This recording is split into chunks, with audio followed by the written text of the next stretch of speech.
বলেছিলাম যে আমি এখানে এসে নতুন একটি অদ্ভুত একটি চিত্র দেখতে পেলাম। সেটা হলো 3 দিনে ঈদ পালন হয়। ঈদ উল ফিতর এবং ঈদ উল আজহা উভয় ঈদ, এমনকি রমজান শুরু হওয়ার বিষয়টা এটাও 3 দিনে হয়, 3 ভাগে হয়। আমরা তো সাধারণত 2 ভাগের কথা জানি, কিন্তু সেখানে আরেক ভাগ বেশি আমরা দেখতে পেলাম। তো আমি ওনাকে বললাম যে আমি যেখানে যেখানে আমার বক্তব্য দেওয়ার সুযোগ হয়েছে সেখানেই আমি এই প্রসঙ্গটাকে টেনে আনার চেষ্টা করেছি, এবং যে কোনো মূল্যে এই বহুদা বিভক্তি দূরের প্রচেষ্টা যেন এখানকার ওলামা একরাম করেন, আমি শুধু সে আহ্বান রেখেছি। এলমি বা একাডেমিক বক্তব্য দেয়া এটা ওই অনুষ্ঠানগুলোর জন্য খুব বেশি উপযোগী ছিল না, আমি শুধু আহ্বান রেখেছি। আমি গ্র্যান্ড মুফতিকে, অর্থাৎ জামায়াতুল আজহারের সে উস্তাজ, খুবই সিনিয়র মানুষ এবং বহু গ্রন্থ প্রণেতা, অনেক বড় আলিম ছিলেন, আলেম তিনি।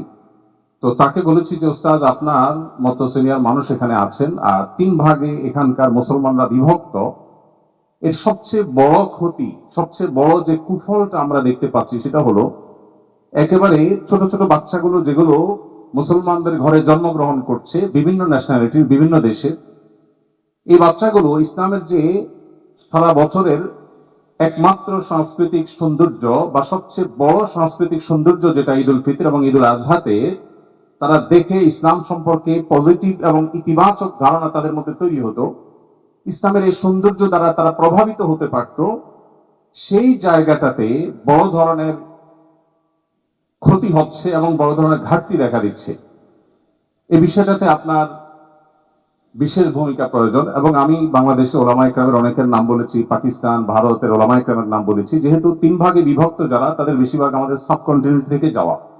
তাই বলেছি এখানকার সিনিয়র ওলামা ইকরামকে দাওয়াত দিয়ে তাদেরকে একসাথে বসিয়ে প্রয়োজনে যে কোনো মূল্যে এই অনৈক্য এবং এই বিভেদ এবং এই 3 টুকরো উম্মাহকে 1 টুকরো করার প্রচেষ্টা আপনার রাখা দরকার। আমি আমার জায়গা থেকে শুধু আহ্বান রেখে যাচ্ছি, কাজটা আপনাদের করতে হবে। তো তিনি একটু মুচকি হেসে বললেন যে এই কাজ যদি আপনি করতে পারেন আর আমার হাতে নোবেল পুরস্কার দেওয়ার ক্ষমতা থাকে, তো আমি আপনাকে একটা নোবেল দেব। অর্থাৎ তিনি বোঝাতে চাইলেন যে এটা অসম্ভব এবং দুরূহ একটা কাজ আমাদের এখানকার জন্য। আমরা যারা পৃথিবীর এই সমস্ত উন্নত দেশগুলোর কথা জানি, সেই সমস্ত দেশগুলোতে যে ক্রাইসিস আছে উম্মাহ, বিশেষ করে ছোট ছোট বাচ্চা যারা ইসলামে মুসলমানদের পরিবারে জন্মগ্রহণ করে, তাদের মুসলিম আইডেন্টিটি টিকিয়ে রাখা কত চ্যালেঞ্জিং ব্যাপার, সেটা সে সমস্ত দেশ সম্পর্কে সামান্যতম ধারণা আছে মানুষ মাত্র বলতে পারবেন। ঠিক এইরকম একটা জায়গায় একটা বাচ্চা যখন দেখে যে তার বাবা একদিন ঈদ করছে, তার পাশের বাসার আঙ্কেল তারা আরেকদিন ঈদ করছে, আবার আরেক আঙ্কেল তারা আরেক ঈদ করছে, তখন তারা শুধু বিভ্রান্তই হয় না, ইসলাম সম্পর্কে খুবই বাজে ধারণা তাদের মধ্যে তৈরি হয়। এবং ইসলামের যে এই সাংস্কৃতিক সৌন্দর্য দেখে তাদের মধ্যে ইসলাম বদ্ধমূল হতো, সেই পথে অনেক বড় অন্তরায় এই বিষয়টি। আরেকটি বিষয় প্রসঙ্গত আমি বলতে চাই, সেটি হলো সহিহ বুখারী, মুসলিম সহ বিভিন্ন হাদিসের কিতাবে নবী আলাইহিস সালামের একটি কথা খুবই গুরুত্বপূর্ণ মনে হলো আমার কাছে। তিনি বলেছিলেন আয়েশা রাদিয়াল্লাহু তাআলা আনহাকে, লাউলা কওমুকে হাদিসু আহদিন বিজাহিলিয়াহ লা আমারতু বিল বাইতি ফাহুদিন। অর্থাৎ আয়েশা রাদিয়াল্লাহু তাআলা আনহাকে বলেছিলেন নবী আলাইহিস সালাম যে, আয়েশা, তোমার জাতি অর্থাৎ এই মক্কার মানুষরা, তারা যদি, কুরাইশের লোকজন তারা যদি সদ্য জাহেলিয়া ছেড়ে আসার পর্যায়ে না থাকতো, তাহলে সেক্ষেত্রে আমি বাইতুল্লাহকে ভেঙে ইব্রাহিম আলাইহিস সালামের বুনিয়াদের উপরে, সেই ভিত্তি এবং ফাউন্ডেশনের উপরে পুনর্নির্মাণ করতাম। কিন্তু এই কাজটি করতে গেলে তাদের মধ্যে ভুল বুঝাবুঝি তৈরি হবে। সেজন্য নবী সাল্লাল্লাহু আলাইহি সাল্লাম যেটাকে সঠিক মনে করেছেন, প্রয়োজন মনে করেছেন, সেই কাজটাও করলেন না। কেন? কারণ উম্মতের মধ্যে বিভক্তি এবং ভুল বুঝাবুঝি তৈরি হতে পারে। ঠিক একই কারণে মুনাফিকদেরকে তিনি শাস্তি দেননি, কারণ বাহিরের দূর থেকে যারা ইসলামকে দেখছে, মুসলমানদেরকে দেখছে, তারা ভুল বুঝবে, সেই ভুল বার্তা যেন না যায়, সেজন্য একটি করণীয় কাজ তিনি করলেন না। আমার এই কথা বলার উদ্দেশ্য এই না যে একেবারে স্পষ্ট শিরক, স্পষ্ট বিদআত, স্পষ্ট দলাল এবং গোমরাহি হলেও উম্মাহ ভুল বুঝবে এই আশঙ্কা থেকে আমরা না বলে মুখে চুপ করে থাকবো, আমরা অন্যায়কে সবসময় মেনে নিব, আমি সেটা বোঝাতে চাইনি। আমি বোঝাতে চাইছি যে কোন কোন ক্ষেত্রে সেটার অবশ্যই দরজা আছে, সেটার স্তর আছে, লেভেল আছে, লেয়ার আছে। ওলামা ইকরাম সেটা, বিজ্ঞ ওলামা ইকরাম সেটা নিরূপণ করতে পারবেন যে কোন জায়গায় ছাড় দিয়ে হলেও উম্মার ঐক্য ধরে রাখা প্রয়োজন। উম্মাহ যাতে বিভক্ত না হয়, বিভ্রান্ত না হয়, বহুদা বিভক্ত না হয়, এই বিষয়টা ইসলামে কত গুরুত্বপূর্ণ যে অনেক করণীয় কাজ না করে, অনেক করণীয় কাজে ছাড় দিয়ে হলেও যে কোনো মূল্যে উম্মার, মুসলিম জাতির ঐক্য ধরে রাখা অতীব গুরুত্বপূর্ণ। এই প্রেক্ষিতে আমি বলতে চাই, পৃথিবীতে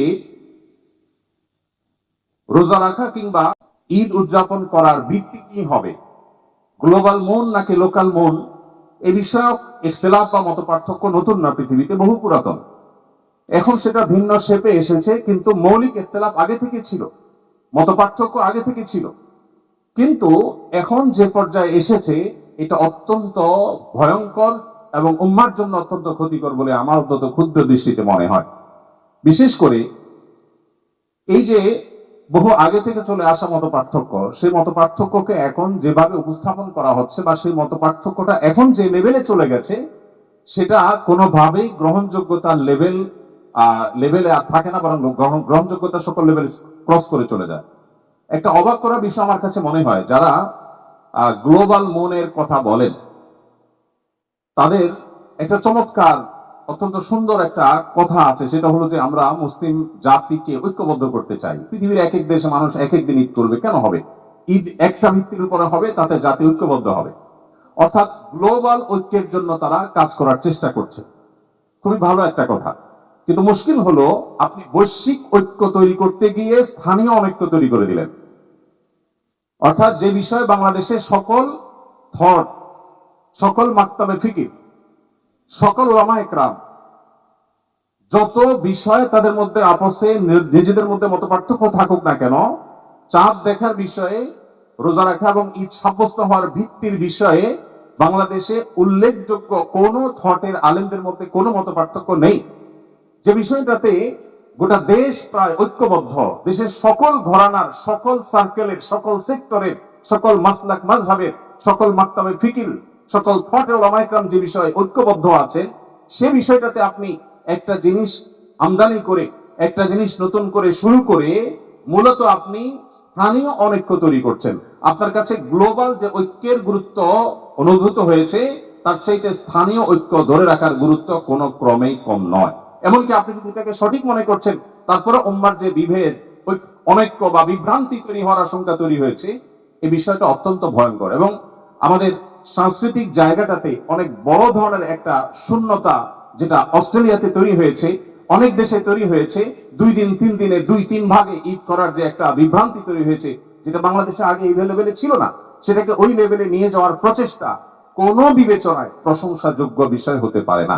বিধায় ইলমি এবং একাডেমিক বিষয়ে ওলামা ইকরামের সাথে বসা যেতে পারে, আলোচনা করা যেতে পারে, স্পেশাল টেবিল টক হতে পারে, কিন্তু ভিন্ন ভিন্ন মতামতের ভিত্তিতে, বিচ্ছিন্ন এই সমস্ত মতামতের ভিত্তিতে উম্মার এই বিষয়ে বাংলাদেশের মানুষ অন্তত যে বিষয়ে ঐক্যবদ্ধ আছে সেখানে ফাটল তৈরি করা, এটা হলো এলাকাতে ঐক্য তৈরি করার জন্য নিজের ঘরে মারামারি করার মতো ব্যাপার হয়ে গেল। আপনি বৈশ্বিক ঐক্য তৈরি করার জন্য স্থানীয় অনৈক্য তৈরি করলেন। এই বিষয়টাতে আমি আশা করবো সংশ্লিষ্ট যারা আছেন তারা দায়িত্বশীলতার পরিচয় দিবেন এবং উম্মাহ বোধ থেকে উম্মার ইত্তেহাদ এবং ইত্তেফাকের যে গুরুত্ব, ঐক্যের যে গুরুত্ব, সেই গুরুত্বটা তারা অনুধাবন করতে পারবেন। নবী রাসূলুল্লাহ সাল্লাম তার জীবনে কতগুলো বিষয় ছাড় দিয়েছেন, যাতে করে কোনো বিভ্রান্তি তৈরি না হয়, ভুল বুঝাবুঝি তৈরি না হয়। আর সেখানে আপনার নিজস্ব একটা চিন্তা ধারণা, যেটা উম্মার বড় অংশ লালন করছে না, দেশের প্রায় সমস্ত ওলামা ইকরাম বলতে গেলে লালন করছেন না, সেটাকে আপনি উম্মার মধ্যে অ্যাপ্লাই করে, প্রয়োগ করে উম্মাকে বিভ্রান্ত করছেন, মানুষকে আপনি ভুল বুঝাবুঝির মধ্যে প্রবেশ করাচ্ছেন। সন্দেহাতীত ভাবে এটি আল্লাহর কাঠগড়ার আসামি হিসাবে দাঁড় করানোর মতো একটি বিষয় বলে আমি মনে করি। আল্লাহ তাআলা আমাদেরকে হেফাজত করুন। ওলামা ইকরাম কথা বলবেন, আমার একটু দীর্ঘ হয়ে গেল, আমি আরো কম কথা বলতে চেয়েছিলাম। যদি সঠিক কিছু বলে থাকি সেটি আল্লাহ তাআলার তরফ থেকে, ভুল কিছু বললে সেটি আমার তরফ থেকে। আযামা ইনদি ওয়া ইলমু ইনদাল্লাহ ওয়া জাযাকুমুল্লাহু খায়রান।